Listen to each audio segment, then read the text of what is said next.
Plantar reflex is a clinical nociceptive reflex which informs us about the intactness of the pyramidal tract. Now, in this video, I will be explaining the outline of the clinical technique alone.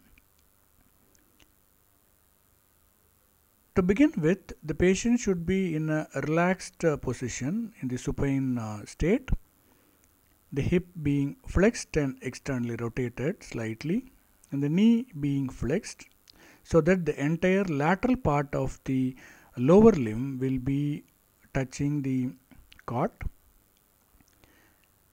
Next, the examiner should fix the ankle as shown in the diagram. This is because a component of this reflex will be withdrawal of the ankle. So using a relatively blunt object, so the object should be neither too sharp or too blunt. It should be reasonable enough to produce irritable stimuli. The procedure has to be explained to the patient, and then, as you can see in the marking there, the examiner gives a stroke from the lower lateral margin of the sole of the foot in the direction of the arrow shown there. And once the anterior part of the sole of the foot is reached, the stimuli is turned toward the toes and it is taken up to the base of the second toe.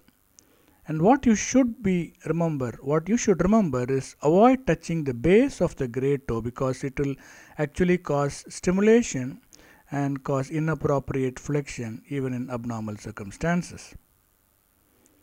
Now, this sequence gives you an outline of how it should be done. The first picture shows the fixing of the ankle and the position of the foot, ensuring that the lateral margin of the sole of the foot is touching the cot. Start giving a stroke from the lower part of the lateral margin of the sole. Go in the direction as explained earlier. Take off the stimuli from the base of the second toe.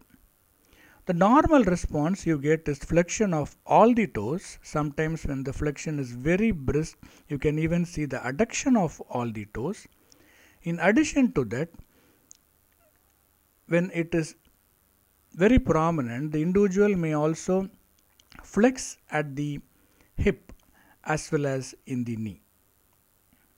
The reflexogenic area of this reflex is actually S1. That's the area where you are stimulating, and the response is dependent on the dermatome L4 and L5.